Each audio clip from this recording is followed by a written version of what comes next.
I'm sure Kevin won't admit it, but do you think this means any more to him going back to a place he spent 14 years? I mean, anytime you have familiarity with the system, I mean that's 14 years is a long time. So, I mean, yeah, I think it would mean a lot to him. He's not going to tell anybody here that, but um, I mean, we have a lot of people that have had familiarity within Minnesota, that Vikings franchise. So, like I said, it's anytime you play people that you know, it makes it more fun.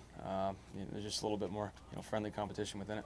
Hey, Bake, of all the things that Kevin's helped do to get things turned in the right direction here, what has been the most impactful in your mind?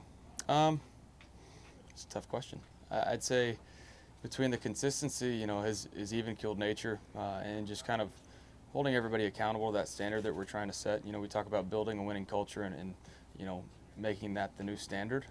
He does a great job of keeping that, the main thing and the most important thing every day.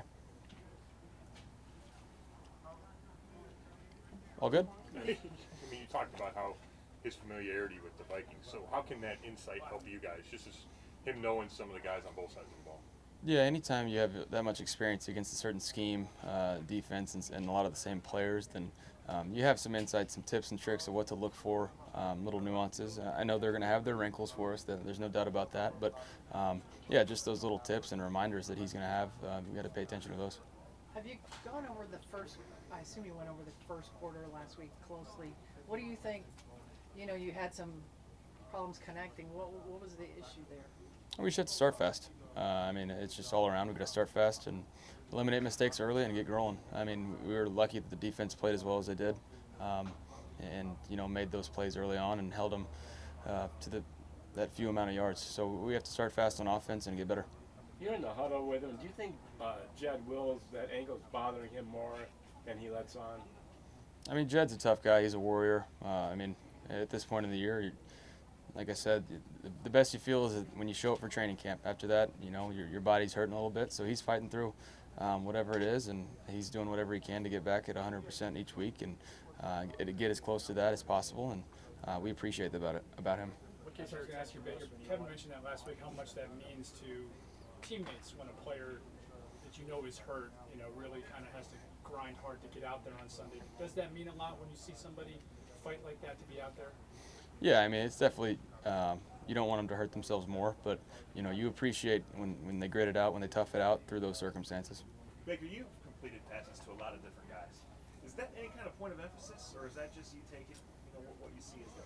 I think that's, exactly what we talked about going in through it, going through my reads and finding the open guy, letting, the coverage and whatnot dictate where the ball goes and not trying to key in and lock in on one single person, but let the flow of the game dictate that. When you watch Minnesota's defense, what gets your attention most? I mean, obviously they have some very, very good players on defense. You talk about, the back end, Harrison Smith has been there for a while. Kendricks is great. And then up front, they got some good players. So it's, you have to know where those guys are at all times. I mean, they're going to be in the right spots at the right time. But they've been playing together for a long time. So it's, that they're going to disguise a little bit, then get into what they want. And they recognize, patterns and whatnot very quickly. So they're instinctual. They're a good team. You expect Sheldon to come after you and talk nonstop? Well, as long as he doesn't wear that single digit like he did in the preseason, I thought it made him look a little softer in the midsection. No, I love Sheldon. He's a good dude. But yeah, he'll be chirping, that's for sure. Baker, you guys do so much with three tight ends. I mean, you'll spread them out. You'll do all sorts of different things. For you, what does that kind of do for you, especially when you do spread out those three guys? Yeah, for us, when we get into that package where we have all three guys out there, just, seeing exactly how defense is playing us, because we obviously can run the ball out of that package. That's, mostly what teams are going to be prepared for. But then when we do spread them out is what matchups do we have and how are teams deciding to guard us. And so it's just recognition of that. I know Kevin's taking responsibility for mistakes before, but he really said it was that 4th and 1 was all his fault. He said it was bad call, bad design. First of all, do you like when you hear the coach and play caller take responsibility like that?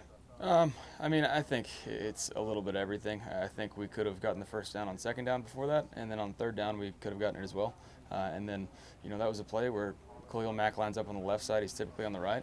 And, a player of that caliber is going to get his plays every once in a while. And so it just so happened to be on a 4th and 1, in a critical situation down in the red zone.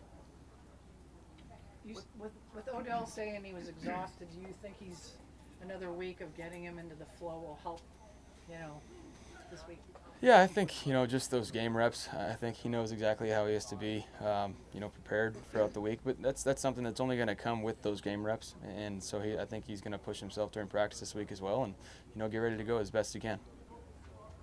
The Baker Chase McLaughlin's had a really nice start for you guys, had a 57-yarder the other day.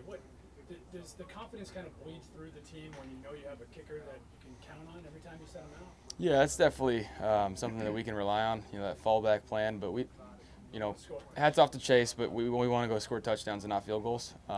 So it's nice to have that, definitely, but we need to be better on offense about scoring touchdowns. Now with 3 games into this year, compared to last year, what do you feel the offense has grown the most from last year? I think we know our identity. We know exactly what we need to be doing. Now, the execution part is exactly what we need to do. We need to play a complete game on offense. We need to start fast, finish.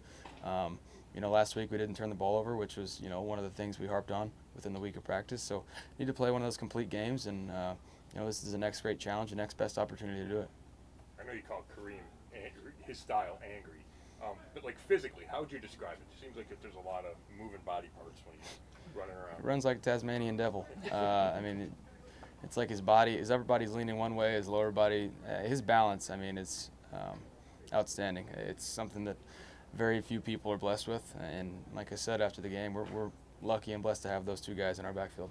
When you see him running like that, do you think Chubb sort of pushes, to try to match him? You know what I mean? I know he plays that way. Chubb's going to be himself no matter what, whether there's a meteor shower outside or it's sunshine and rainbows. He's going to be the same guy every day, but that's what we love about him.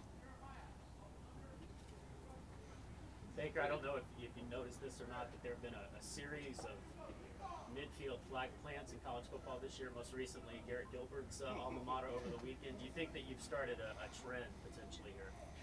I don't want to take credit, but I did see Gary Patterson's comments. He wasn't too happy about the SMU Mustangs planting that midfield.